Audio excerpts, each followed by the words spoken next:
Welcome to the Young Granny Show. I'm your host, Brittany. We're skipping the midlife crisis and diving straight into the cozy world of all things young granny. I will highlight artists and creators who share their passion for slow living, creativity, and the art of a handmade life. So grab your yarn, a cup of tea, and let's get started. Welcome, Abigail, to the Young Granny Show. I'm so excited to have you today. Thank you. I'm thrilled to be here. Yes. So Abigail, she runs a macrame business. Meraki Macrame is what you'll find her under on Instagram. And she recently started a granny hobby roasting series on Instagram, which has been hilarious. And I've actually learned about some um, granny hobbies that I wasn't aware of. I Like, know. what was that one? I can't even remember what it was called. They crochet with a needle and Lace lace. tatting. Lace tatting. What? Your roast was great of that because that's everything Yeah. that came to mind when I saw what that is. Like, so I'm learning. Yeah, I am too. Like in the comments, everybody's just like, you need to do this granny hobby next. And I'm like, I know that granny hobby exists, but I don't know a lot about it. And so I find Yeah. myself like doing research on these different granny hobbies, and I'm like, whoa. Like some of them, I'm like, oh, the roast is gonna be so easy, and then others ones, I'm Yeah. like, I got nothing. I got nothing but mad respect for you guys. Yeah. Yes, I know. And um, the crochet one, I'm a crocheter. That's my current love, and Hmm. baking. And those were, I think they were in your first one. They were the Um, strong out of the gate.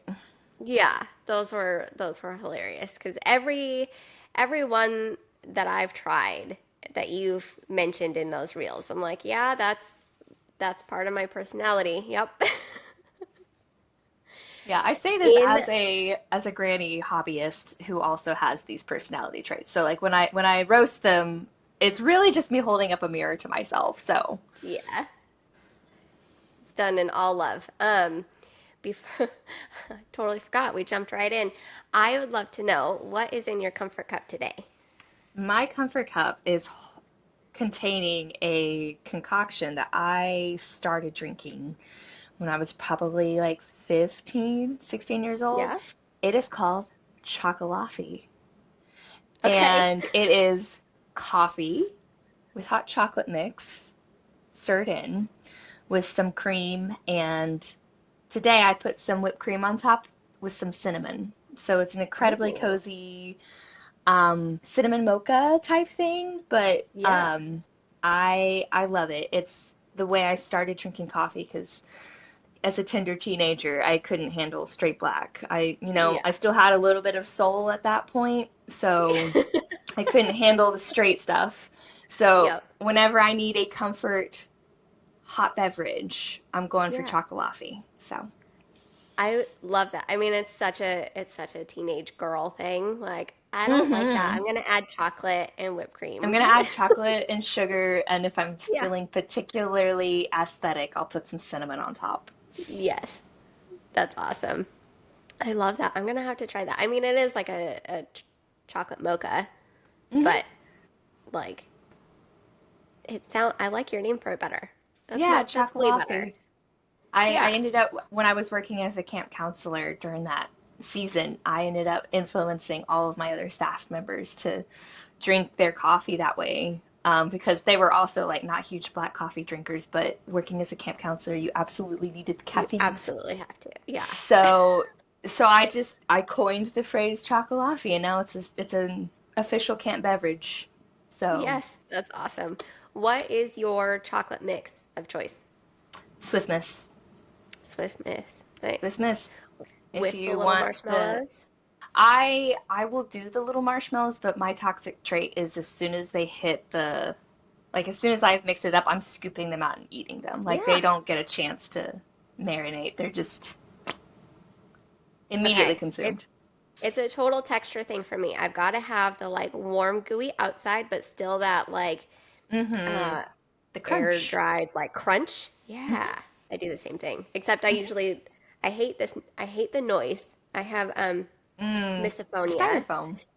Yeah, but like to slurp it, get them all in really Yeah. quick. Hmm. That's my thing. Honestly, that's the way to do it.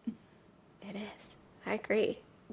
You're a weirdo. If you let it melt, I mean, it makes it extra creamy. I It's just get it, point. but It's like, that's pointless at that point. Like, yeah, if you wanted extra cream, put extra like frosted cream in it. But the right, marshmallows have to be eaten as marshmallows. right. Yes, I agree. It is on my hobby list to make marshmallows. I really want to make Ooh, them, and I've seen so many recipes out right? there, and like my son, he really wants to make them, and we just never get to it. But I really want to on my to-do list for this winter because I'm a big bone broth person. I Ooh, love the bone bone broth. broth That's hot what's in my cup. chocolate. Oh, there you go. Yep. Yes, I want to. I've never made it before. Every winter, I'm like, I'm gonna make it, and then I never do. I want to make bone broth hot chocolate with homemade marshmallows. I will email I'm you in there. January and ask if you've done it yet. And like, hope you're doing well. Love your show. By the way, have you Right. made the marshmallows yet? This is one grand checking in with the other, being like, hey, don't I forget love it. that commitment you made to yourself. Yeah, call me out. Call me out online, and then maybe we'll all There like you go. choose something that's been on our to-do list. I'm like, all Oh right, this week. no. I have another Granny Reel series coming up. Yes. Granny hobbies that you haven't gotten to yet. Yeah. We are going to, I have a feeling we're gonna when you listen back to this, you're gonna be like, oh, there's an idea, there's an There's an idea. idea. We're gonna Yeah, stalk your reels for ages. that'd be great. That'd be great. Sometimes, oh man, I love being a content creator my for my business. Like a lot of Yeah. small businesses that are based out of a craft or a skill, like the social media aspect can sometimes kill it for them, being like, Yeah. I just want to knit and listen to Yeah. my audiobooks, leave me alone. But Yeah. for me, I'm like, I actually love doing social media. So I get really excited when I have inspiration for more content. So, Yeah. I I I have huge like swings of ebb and flow. hmm I'm a big like lurker. I am the hmm you know those posts that go everybody's like to the person who likes everything that I do, like you're the real MVP. Yeah. I'm the liker. That is me. Yeah. My thumb, my first finger on that heart all day long. Posting though, I get all these ideas Yeah. and then I just never follow through. Oh yeah, I So, totally get that. I also go through swings, but I'm in a particular season of, having a full-time maker business, but I'm also a full-time mom. I've got a 2.5-year-old and an 8-month-old. oh my And gosh, the littles. anybody who has kids at those ages knows that that in itself is a full-time job. So like going into this year, because I had my youngest in January, and so going into this year, I was like, I am just going to go ahead and make a commitment to myself that I will show up wherever I have the capacity. So like I Yes. wasn't going to put any kind of pressure on myself to be super prolific on my social media pages if I was, in the trenches with my kids because Yeah. I never wanted my business to be just one more thing that I needed to, you know, keep track of that ended up causing me to Hmm. burn out.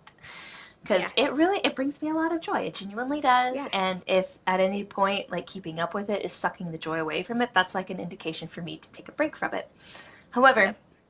now that my youngest is getting a little older to where he's comfortable hanging out with our sitter that, hangs out Hmm. with my kids throughout the week, that has opened up a lot more mental energy and time for me to invest in my business again. So Yeah. I'm just taking it as it comes and I'm not putting pressure on myself to, force anything.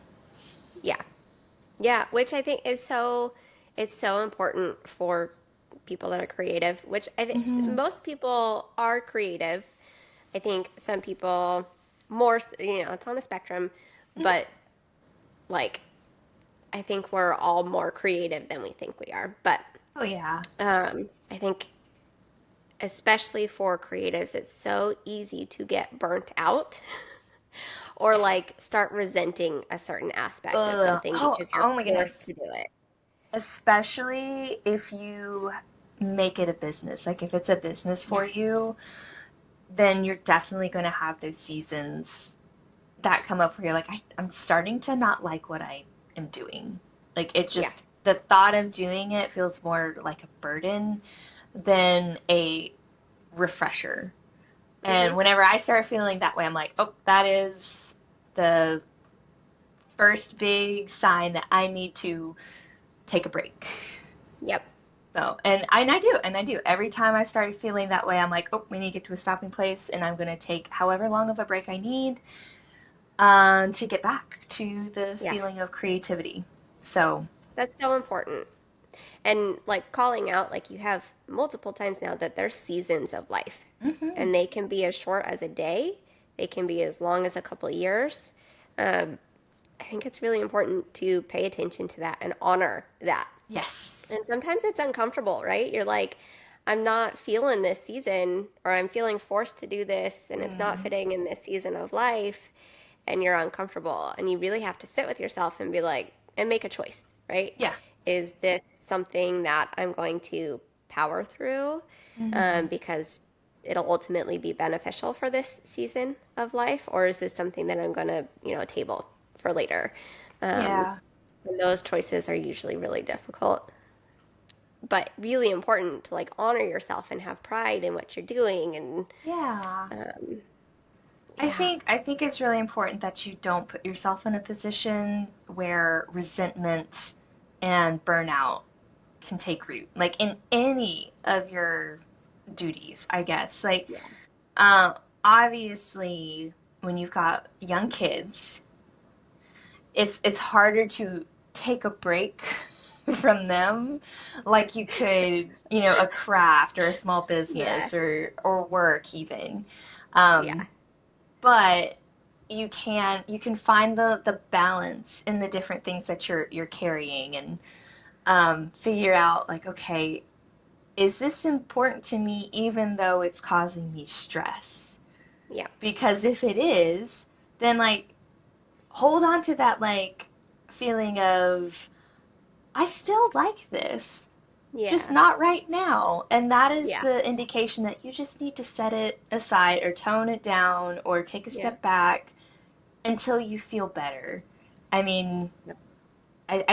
our bodies were meant to communicate to us when we're tired and when we need to rest, and often it's more beneficial if we listen to them sooner rather than later, because then we'll find ourselves getting back into it with more enjoyment and sooner than we would have if we had just, powered through it. Exactly. Yep. Yep. And I uh we're transitioning into fall. I don't hmm know exactly where you're located. I'm in the South in America, and like it's Yeah. still 90s here, Yeah. so it's fall, right?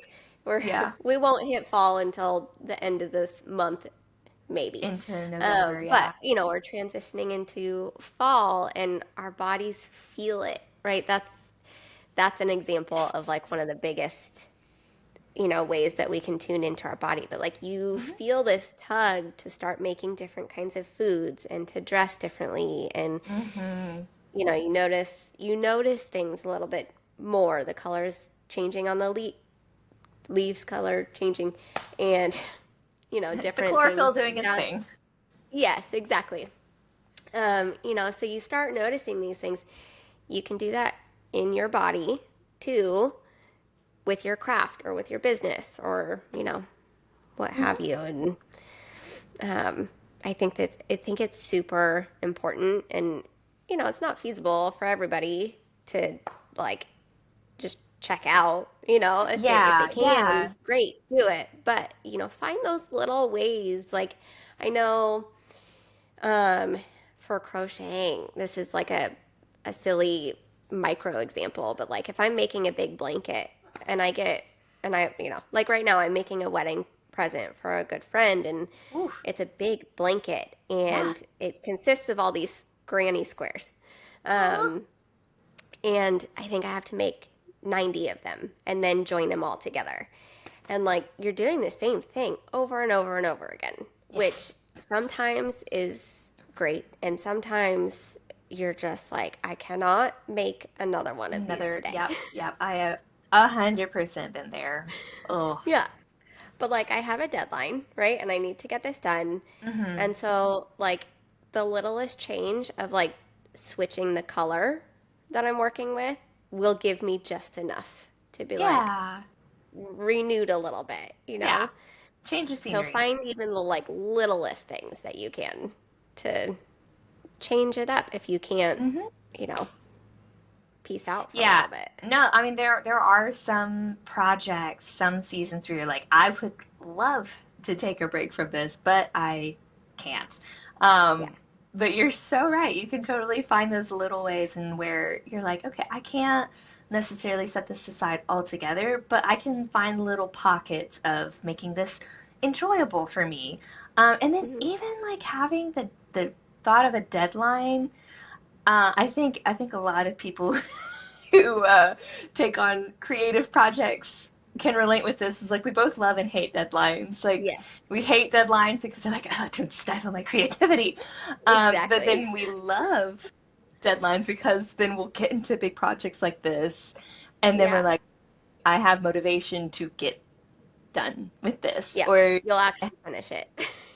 I have a motivation to finish this project instead of just losing my will for it and then stuffing it in a closet and then maybe finding it 3 years later.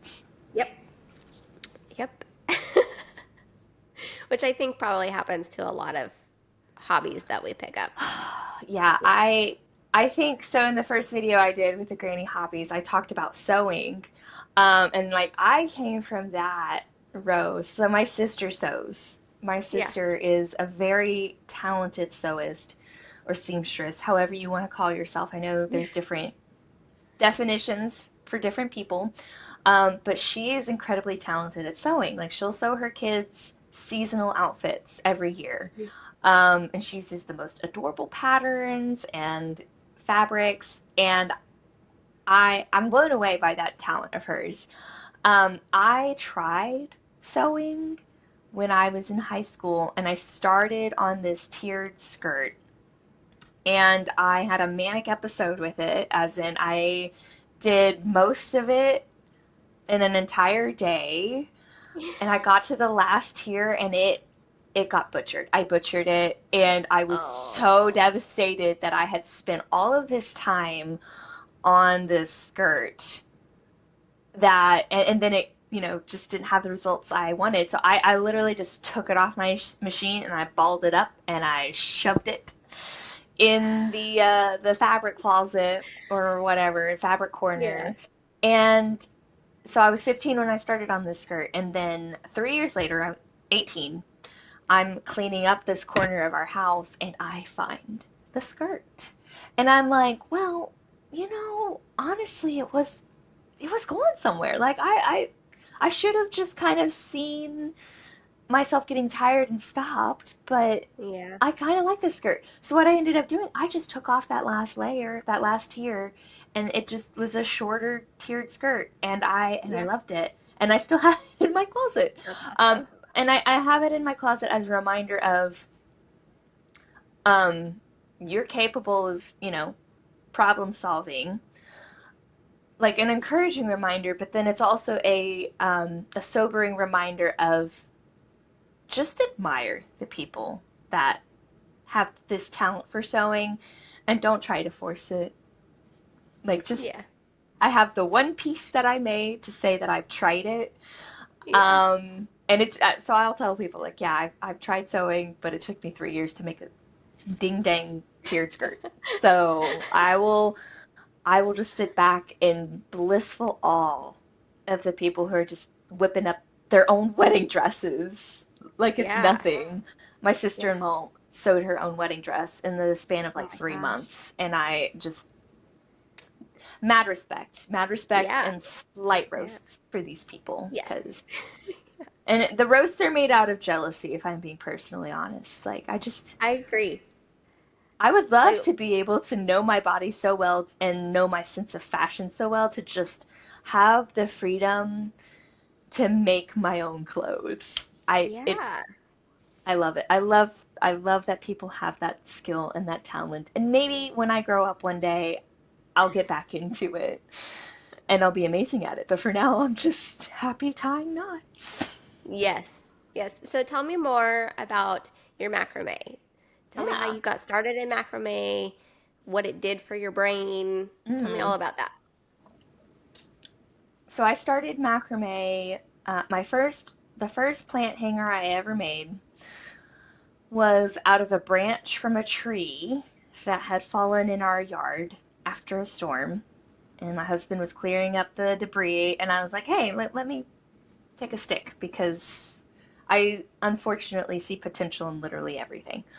So I took one of the branches from this tree, and I had some cord that I had bought from Hobby Lobby, because Hobby Lobby is a terrible, terrible place for Oh us my gosh. dabblers, where we're like, it would be Yes. so easy to get into a new hobby just because it's all right there. Right. So anyway, I had some macrame cord because I was in my dabbling phase, and I made a plant hanger, and I sat back and looked at it, and I was like, that was fun, and I could do that again. Because my thing when it came to dabbling was I would try the craft, and I would be like, it was all right. And then Yeah. I would just kind of move on to the next thing. Or I would start the craft, realize I was horrible at it, and then be Yeah. like, never again. Like, just other people can enjoy that, and I will just appreciate the effort that goes into it. But when I did the macrame plant hanger, like this little switch turned, and I was like, I could make more of these.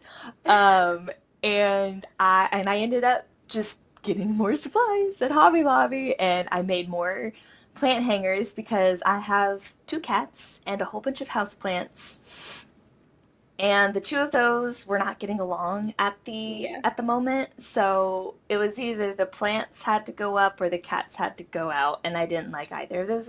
Or I didn't like the idea of the cats leaving. Going So I was out. like, well, Yeah. we can find something to do with these plants. And so I made my own plant hangers, and then I kept making plant hangers, as one does. And so I had Yeah. my personal Instagram account at the time, and I just kind of posted three of them, being like, hey, I made some extra. Would anybody like them? And people did. And so then I was like, huh, interesting. Like, could this be something worth Mm-hmm. pursuing? Because at the time I was actually working as a bank teller, during COVID, which was just, oh my goodness. Side note, I worked as a bank teller when the stimulus checks were hitting. I literally worked the worst period of time Yeah. to be a teller. Anyway, so I was like, well, let's come up with a creative outlet to help me deal with the stress of this job. Yeah. Um, and so people were interested in my plant hangers. And I was like, okay, well, I don't want to spam my personal account with macrame because my personal ick is when people's personal accounts turns into like some kind of marketing Yeah. or, you know, alter personality thing. Yeah. Like I like people's personal Instagram accounts being like, what's going on in your life? Like Yes. let's just keep it personal. So Yeah. I was like, oh, I'll just make another Instagram page. I'll make a separate Instagram page. That way, if people want to follow this macrame wild Yeah. hair I've got, they can. And then that way, if I have stuff that I make that I want to post for sale, they can, contact me there. So I made the separate Instagram account and started making stuff and posting to it. And it was really interesting because, like, obviously I was making macrame to sell, but my motivation was not to make money. Like, my motivation the point of making that Instagram page was to share my creative journey and my process. Hmm. And I look back at like some of the earlier things that I made and I sold, and people thought that they were worth paying money for. But I mean, all that is to say, like, I look back and I see a a girl that found something she was passionate about, like so Yeah. passionate about it that she left her perfectionistic tendencies at the door and was like, I don't care if it doesn't look like, a picture Pinterest worthy Yeah. end product. But this was something I made with my hands from the creativity of my brain, and people Yeah. want it. How Yeah. cool! Yeah. Um, and then from there, I just kind of started taking the next steps. The next step I took in growing this creative endeavor was I asked a local makers market if they would be willing to sell my stuff at their place. Because I had been frequenting this shop multiple times at this point because I love small business handmade. It's just so unique and so creative. That is absolutely where my money is going. Yeah. So I'd been in this place several times and I noticed they didn't have a macrame artist. So I was like, hey, I'm starting out, but would you all be interested in, having my stuff in your shop? And without hesitation, they said yes. And like that was like Oh, shocking to me. Not because I didn't think I was good enough necessarily, but more like, wow, I have got something that people are looking for. yeah. And it just felt really cool that this creative part of me was not just welcomed, but desired Yes. in other spaces. So I put my stuff in there, and then the next step after that was I got involved in makers markets. There was one that the shop that I was part of put on every year, and they asked if I wanted to be a part of it. I had never, ever done any kind of market before. I don't even really know if I've ever been to a market at this point. So it was like a very, Yeah. very new territory. But I said yes, and I was so excited about this market. Like just the idea of like making a whole bunch of stuff, putting it on display, and seeing if people would buy it. Um, and it was so funny because again, I'm working this banking job, which is literally sucking my soul dry. And I'm getting ready for this market. I am taking quote unquote sick days from my bank job so I can work on getting stuff ready for this market. And Yeah. I think like that was kind of an indication of just like, hey, you're enjoying this a lot more than this banking job. So like Yeah. let's keep that in the back of our head. So anyway, the market comes. I'm borrowing a tent from one of my friends. I buy a cheap fold-out table.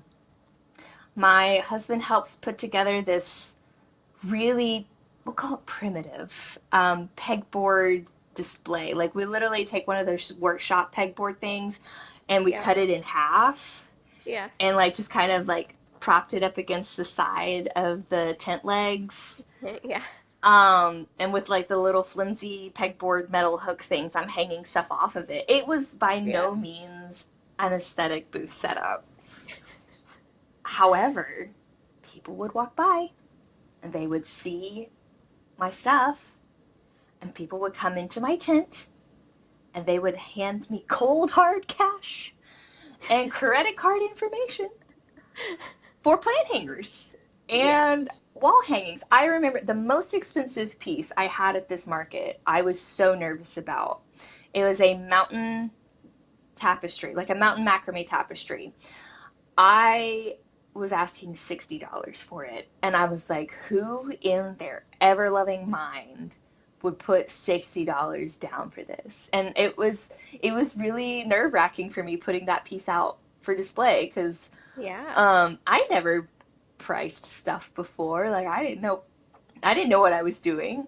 Yeah. So I didn't know what people would pay. But I had this couple come up and they saw the tapestry and they immediately talked about this is perfect. This is exactly what we need for our dining room. Oh. And the husband, he looked at me, he's just like, how much for this piece right here? And I was just super nervous and I timidly said $60 because I was afraid they were going to and then walk away. But Yeah. he immediately took out his wallet and he shelled out there were three 20s and like thrust it into my hand. Like they were desperate to get Yeah. their hands on this piece and they walked away from it and I was just you know what, something in me awoken that just hasn't gone to sleep since, where I was like, Yeah. this is something I enjoy doing, and this is something people want. Mhm. So, fast forward a couple weeks, I'm not doing so hot at my bank job, and I am loving growing this macrame business I've got started. So I make the risky decision to quit my steady, regular, routine, expectable, that's not a word.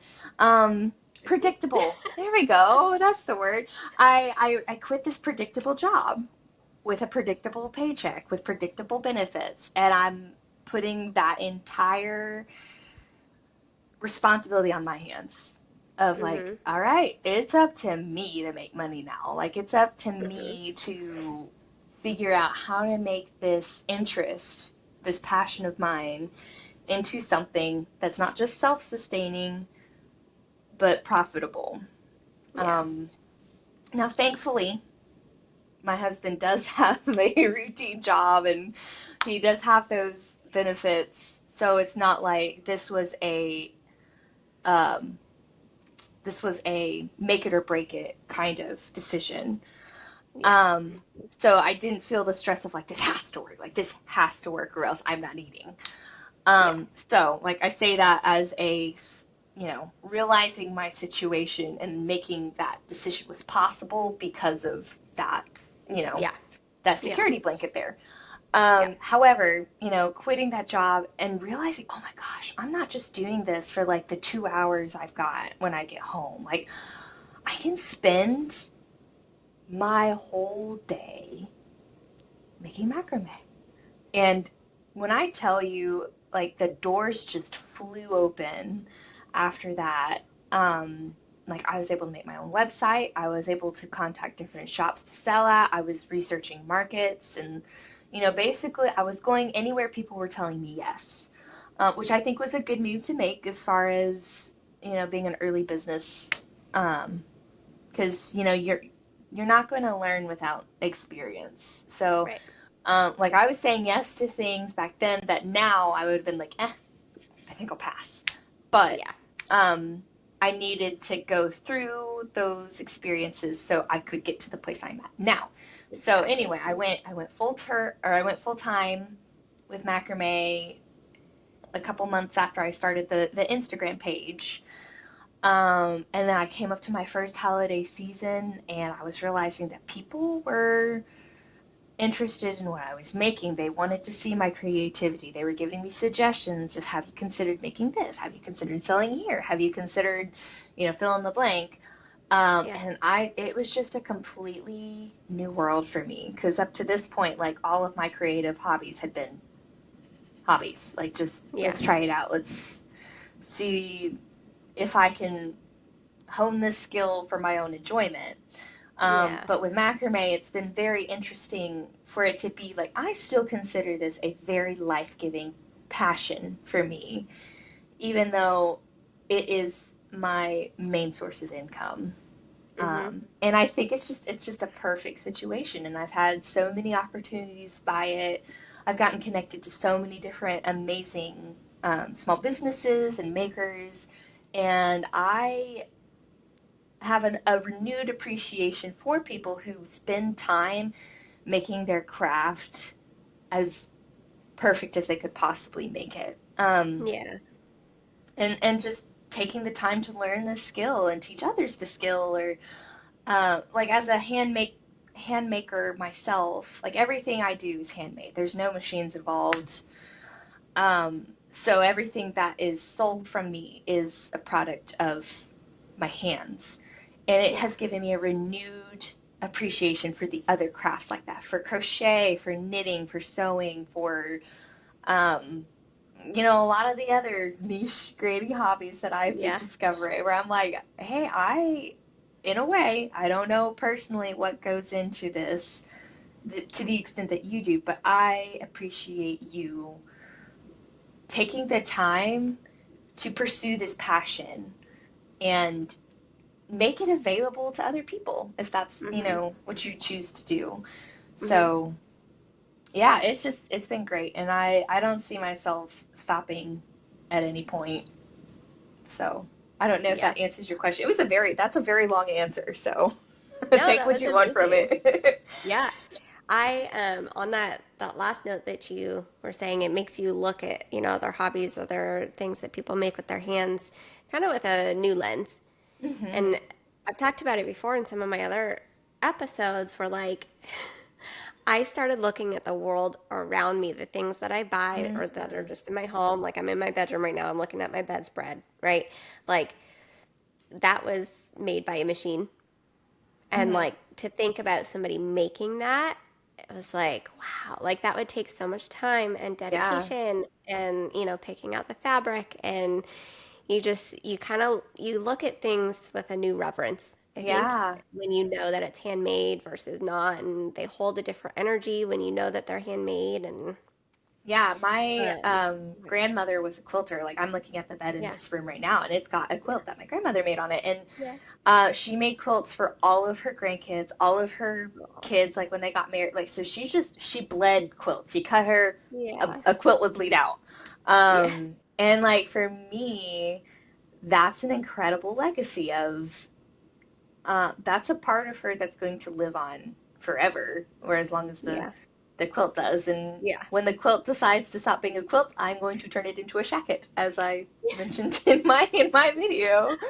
So yeah, it really does just like open your eyes to the I don't know, like the thought process of where did everything we have come from? Like yep, how did it come to be? And I think it also along those lines it helps you think critically about our consumption of yeah, stuff and like the ethics of how it came to be and the sustainability of it. And I think that like that's another soapbox I like to get on about like supporting small businesses because chances are their practices are hopefully more ethical, especially if they're the only ones running it. Hopefully we're treating right, ourselves ethically. Um, yeah, but we're also being conscious of where we're sourcing our materials from. We're being conscious about the amount of products that we're making. Like we're not just spewing yeah, out products hoping that something will sell, and whatever doesn't sell, we're going to trash. right, So yeah, there's a whole soapbox I could hop yeah. on as far as that goes. But Well, and related to that, you were talking earlier about pricing, and I think as mhm, as creators who look to sell our stuff, whether it's to make a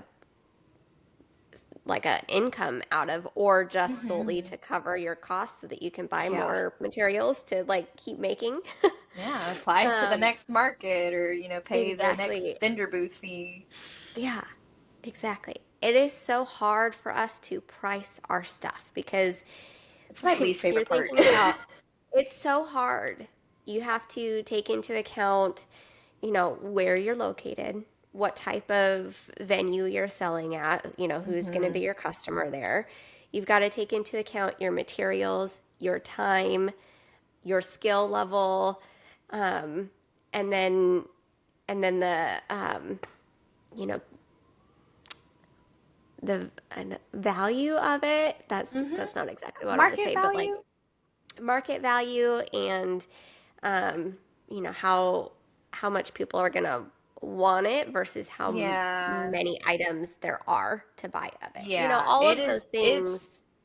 it is not an arbitrary, let's just throw a dart at the board and see where it lands kind of thing. Yeah, Like there's so like when you see a as a maker, like when you see a price on something, you're thinking about what went into this product and is this price reflective of that? And like yep, that's why I get really frustrated when I see people getting crochet, macrame, like particularly the handmade stuff, because Hmm. I know macrame and crochet, they can only be handmade. Yep. Now there's some knitting machines that can imitate crochet style stitching, but it's Right. not the same. Right. Um, but like when you go to places like TJ Maxx, Target, Hobby Lobby, and you see like these macrame and crochet pieces, and they're like $12 or Yeah. 30 or whatever, and you're like, if I put my price on that for, the Like type that of people wouldn't that are even going to be, cover the yeah, cost of the materials that I bought to make it. no, much less the time, much less the Yeah. time. So like I get very passionate about telling people, I'm like, I'm not saying you can't shop at stores like this, but Yeah. if you are in the market for something crochet, macrame, or even just something that a small business probably makes, please shop shop from them, because I Yeah. can guarantee you we're doing our best to pay ourselves fairly. When you see a piece of macrame crochet, whatever it is, in one of those stores that's priced super cheap, you've got to think about somebody handmade that. Like somebody Yeah. had to make that by hand. And that's the retail price. Like so there's no Yeah. telling what they bought it for wholesale. Right. Like this maker is getting severely ripped off. So Yeah. just take that into account next time you see those No, things. that's the biggest thing. And as makers, I feel like most of us can kind of think through that process when we see those Mm-hmm. things. Mm-hmm. Whether or not you make the choice to buy it, like you kind of know in the back of your mind, like, Yeah. you know, Well, but so many people don't know. no, My they mom's don't. friends, they go buy a crochet sweater or a table runner or something, and they're like, "Look, it's crochet," and they're so excited and happy to show me, and I'm dying inside because I'm like, "That's wonderful that you're supporting and you love the crochet. However, I Yeah. just need to let you know, this probably came from, like somebody handmade this and like, And somebody did oh, not get it paid kills me. fairly. And Yeah. then, Yeah. and then everybody feels shame and like I don't want people to feel shame, Yeah. but like, No. oh, the It's awareness needs to be you're there. trying to you're trying to spread awareness. You're trying Yeah. to help people critically think about where their money is going. Like your money is Yeah. always going to be supporting something. Yeah. Now obviously we gotta eat. We gotta spend our Yeah. money on groceries. Yep. But I mean even with the money that we spend on groceries, like we make the choice on what kind of foods we buy, Yep. do we care about brand names or do we just want to get, the store label, generic Yeah. brand? But like it's the same when it comes to buying crafted stuff. Are you aware of what your money is supporting with that? Hmm. And like you were saying, some people just don't know. Like they don't know. It's not Yeah. like they're consciously supporting fast fashion or Right. unethical labor practices. Yeah. So like I try to use my platform as a means of education, being like, hey, you know, think about where your money is going when you buy things like this, and Yeah. especially as we come up to the holiday season, because for us makers, holiday season starts in August. Let's be honest. Yes. Um, like I try to spread awareness of like, hey, if you're thinking about getting mom a candle, please find a small business to buy it Yeah. from because I can guarantee you the ingredients are going to be much higher quality. It's going to look prettier. It's going to be unique. It's going to feel more heartfelt than just getting Yeah. something at the grocery store. Or if you're wanting to buy a crochet baby blanket for your friend's baby shower, please don't get that at Target. Yeah. Find it. There's so many of us that love to There's make so many of stuff us. for Yeah. our friends, and like for me personally, like I'm trying to pay myself fairly, but I love giving my friends deals on stuff, being Hmm. like, "Hey, listen, Yep. if you're needing this and you can't pay what my retail price is, in sometimes we'll do a trade. Like if they're a Yep. photographer and I am a macrame artist, I'll be like, you take our pictures, I'll give you some macrame. Like I love working Yeah. stuff out with people, Yeah. which I think is again the beauty of being a maker, connecting with other small businesses and artists is we can barter Yep. But um, yeah, just I would rather see people taking the extra step to find a small business to support for those things than, Yeah. whatever's the easiest thing on hand. Yeah. And interestingly, so we've talked about like the discounted pricing at Hmm. TJ Maxx, even Target, compared to, what you would find on Etsy or your friend that makes these things. I've Hmm. seen also the flip side kind of recently over the last Hmm. probably 6 to 8 months of designer companies. I think there's one, I think it's called Altered State or something like Hmm. that came out with a line of crocheted jackets and sweaters Hmm. and, big bags and stuff Hmm. that were all crocheted. And I, I think they had some macrame stuff too. And they're selling for honestly what we would probably price it at as a Hmm. handmade maker. Um, and more. I think some of those Mm. bags were like $700-800, and I would probably sell it for like 70. So like Mm. you see that, and you're like, well, people have no problem buying that, and it's exactly what I make, but they buy that because it's got the brand name, Yeah. and because it's priced higher and it's a brand name, there's this, I fall into this trap, so I easily identified it myself of like, well, then it must be really good, it must be better quality than what I would Hmm. buy from somebody else, Mm. because that marketing of it's higher priced. Yeah. And so then, as a handmade maker, trying to figure out what do I actually price my stuff at. Oh, it's a never-ending I'm battle. competing between, the $12. Price gouging and then Yeah, cheating yourself. exactly. And I really struggle because Yeah. I'm like, maybe I'll just charge enough to like, break even and be able to just keep buying my supplies.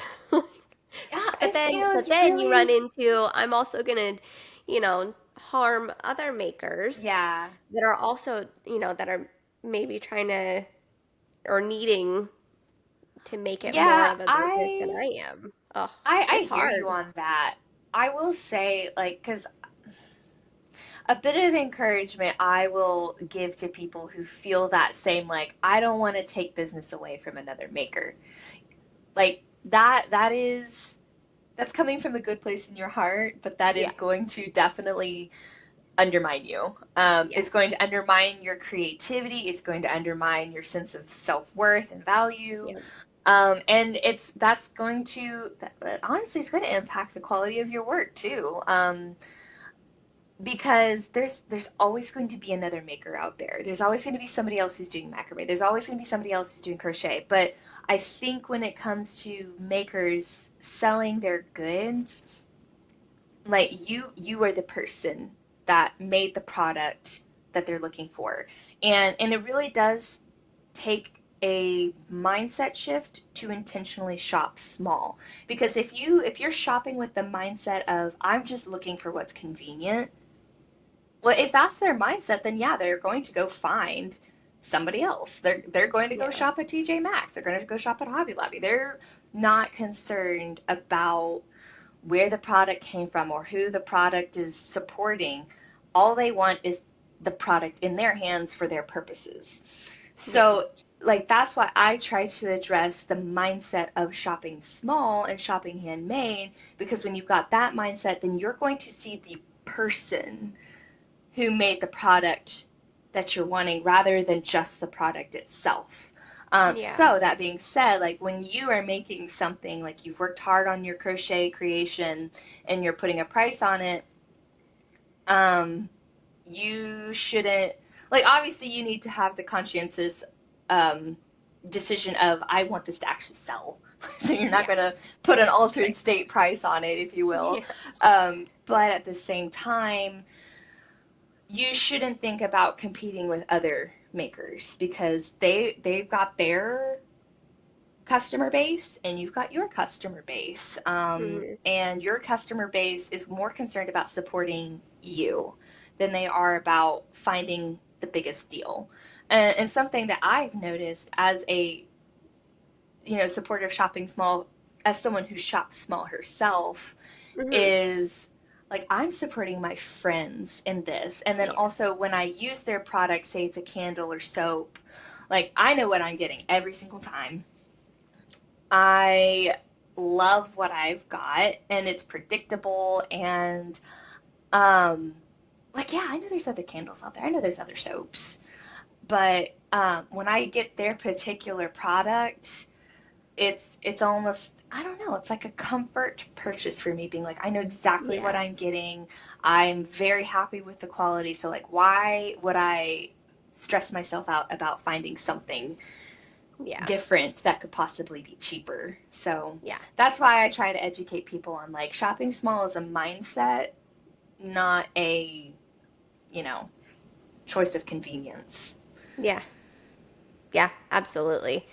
And it is a mindset because it's so easy to just go to Amazon Ugh, so easy. and it's so easy. And then I catch myself, I sell on Etsy and I catch Mhm. myself going to Amazon first and then sometimes being like, wait, I wonder if I could find this on Etsy. Yeah. So it's a mindset shift that you kind of need to question, like, wait, could I find somebody who actually Mhm. makes this? Yeah. Um, so that's a big thing. I mean, But I've I got lots of friends who are like secondhand shoppers, and they're like they have yeah that same mindset about like thrifting. They're like, could yeah I thrift this? Could I find this off of right Facebook Marketplace? So yeah I think like if you've got a certain conviction or a certain value that's important to you, it doesn't matter what's the obstacle, you'll find a way. yeah yep. I agree, especially with granny hobbies really taking a foothold in our culture now. Yeah. Like, you will probably be able to find a candle maker So or easy. somebody, a quilter or a crocheter or a macrame artist, and then once you do, your mind is blown by what they actually make and then what can be made, from Yeah. those crafts, which is something that I've experience myself where like I'll Hmm. I'll be like, "Oh, I like that, I like that mug." And then I go to their website and I'm like, "Whoa." And they look at that vase and wait, there's that candle holder that they made and it's got like jewels all over it. Like, wow, Hmm. and just kind of blows your mind. And Yes. I like that Yeah, aspect I of it. think that the cool thing about Granny Hobbies is it's rarely a one stop. Like it's not No. a one show performance. Like there's so Yeah. many different things that we find to do with our craft. Like I think about macrame. When I started, I was just planting goose. Planting goose is all Yeah. I do. But then like Yeah. the more I got into macrame, the more I was like, wait, I can make coasters. I can make Yeah. wall hangings. I can make shelves. I can make mirrors. I can make wristlets and keychains and hat hangers. There's just so many things I can make with Yeah. macrame. Like I have this, casual slogan of like, there's something for everyone in my shop. And so like knowing that about my craft, it makes you wonder about like the other crafts out there. It's just like, wow, Mhm. I mean, these people are doing so many different things with their skills that even if, like, when you think about crochet, you probably just think about baby blankets or Right. booties or whatever. But Yeah. there's so many things that you can make with crochet. There's so many things you can make Yeah. with knitting. There's so many Yep. things you can do with quilting. It's a rabbit hole. It really is. Like once you fall Yes, down, you so just is. need to accept the fate that Yeah. it's just gonna keep going. So enjoy the ride. Yes. Yes. So what's your favorite thing to be making with macrame right now? My favorite thing to make, I love making a big tapestry, like a wall hanging, something that takes up space, something that takes time to create, uses different colors. I this summer, I actually took on a creative project of making a tapestry series based off of the Lord of the Rings characters. I only made 12 pieces because that I was trying to limit it to my summer. But a reason I took on the project of like tapestries was I wanted to revitalize my creativity, like coming out of this season of being postpartum and just like I was doing the bare minimum to keep my business going during Yeah. this time. But when my baby had gotten a little bit older, I started feeling this itch of like, ooh, like it was almost like the opposite of burnout. It was like I miss doing this. Like I Yeah. miss creating. So I had a whole bunch of driftwood, and I'm a huge Lord of the Rings nerd, like just concerningly so. So I was like, well, I love Lord of the Rings and I love macrame.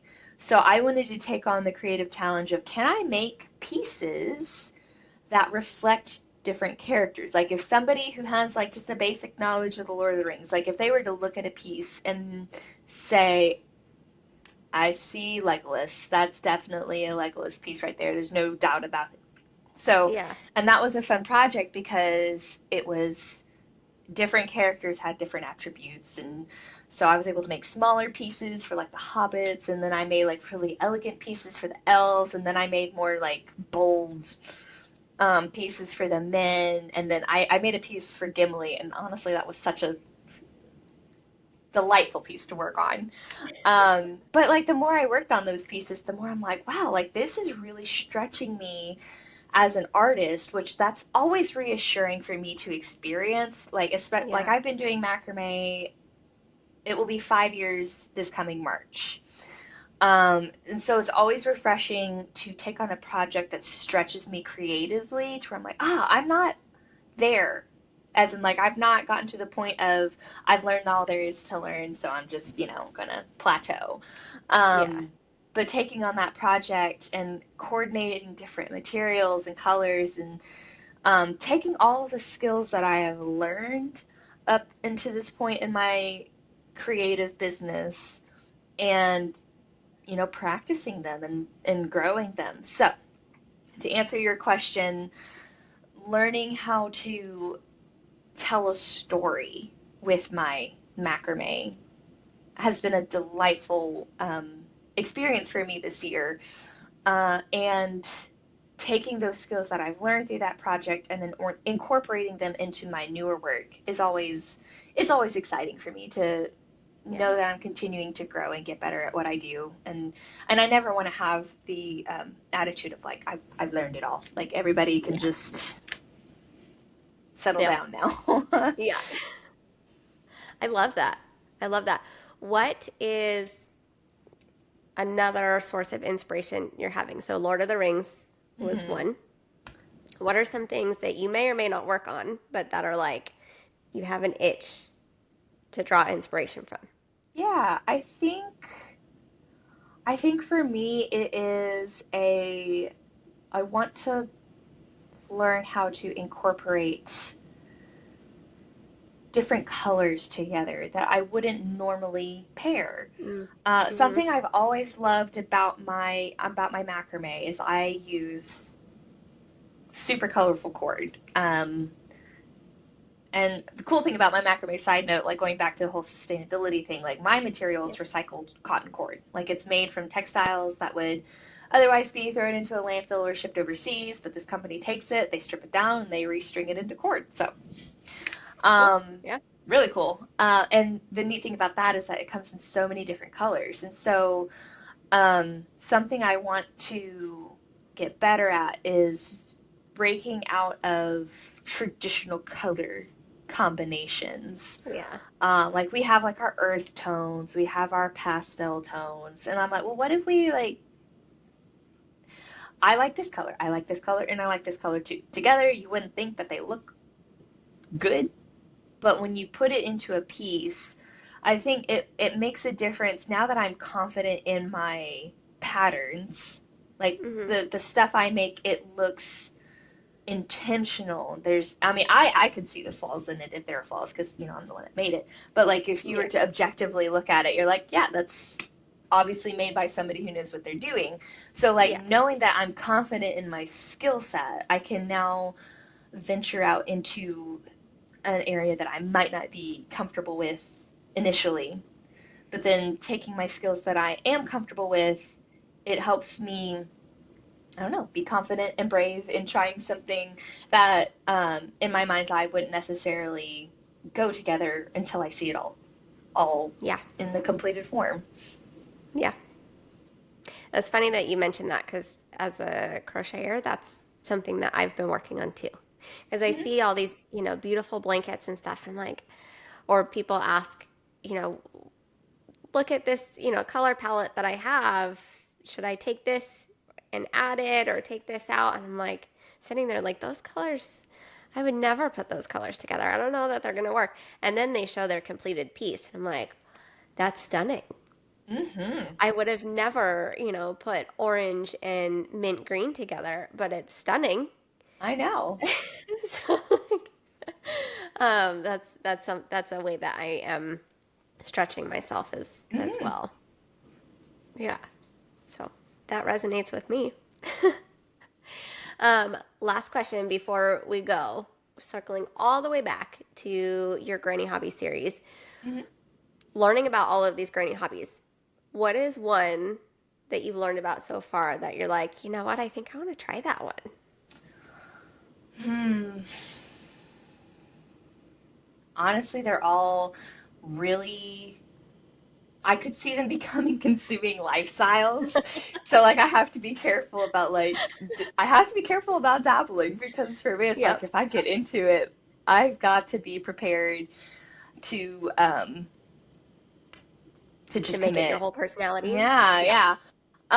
I think if I was to get into another granny hobby that I've covered so far, it would either be candle making.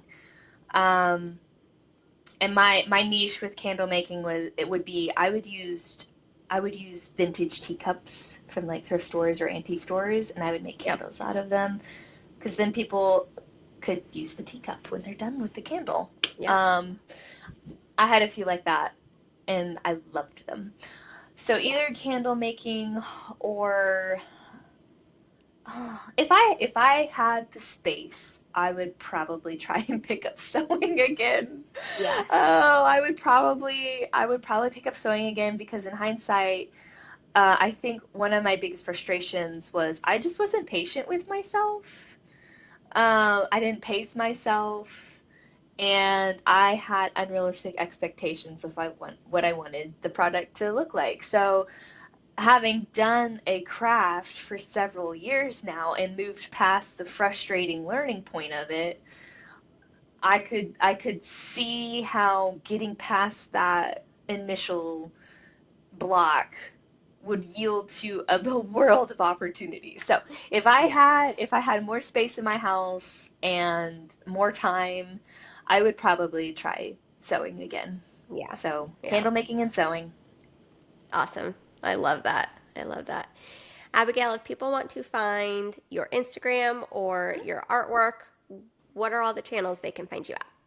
Yeah, so Instagram it is Meraki.macrame24. And Meraki is spelled Meraki. And then you can find me on that. It's got my face and my macrame behind me. So I think the picture I gave you is my profile picture on my Yep. Instagram. So just find that picture, and that is me.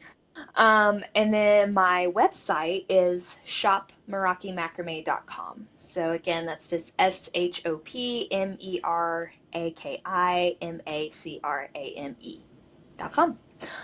Awesome. I always knew I was good at spelling, even if I am dyslexic. But yes, that's where you can find me. I'm also on Facebook for, any of the, even more granny people out there that use that. Yep. It's the same username as my Instagram, meraki.macrame24. Um, and I think that's pretty much the only social media pages I'm on due to my scattered brainness. So, Yes. Yep. Awesome. It was awesome speaking with you today, and I can't wait to see what else you come up with for your yeah. Granny Hobby series. Yeah, it's wrapping up. So I realize I Yeah, could keep going forever, but you I really also could. realize I've got on other things I gotta do with my life. But it's been amazing to learn about these granny hobbies and make so many new friends from it. Yes, yes, it is awesome. So go follow her. I'm sure your creative brain is going to light up with some more ideas pretty soon. So it'll Love be it. good. Yeah, yeah. Well, thank you for And having before we me. wrap up, I wanted to show you the shirt I'm wearing today. It says hobby collector. I love it. Thought that was appropriate for. Yeah. It's been really funny seeing the people in the comments on the videos being like, and I thought I had all the granny hobbies and apparently I don't. So now I have some new ones to take on. And Yes. I'm like, oh dear, I am being a bad influence to some of y'all. You know what? We all need the hobbies. We really do. We We need a do. way to We like do. settle our brain, find joy, and connect with our inner child, and Yeah, I like we to need view it. it as we are adding beauty to the world with each creation Yes. we make. Like the world is now one more beautiful creation better because of Yes. it. Yep. I agree. Awesome. And I'll make sure to add all of those to the show notes so you guys can find it, um, and go follow Abigail. Yes, please. I'm pretty fun. Thanks for listening to the Young Granny Show. If you enjoyed today's episode, don't forget to subscribe and share with your fellow old souls. Until next time, keep embracing your inner granny.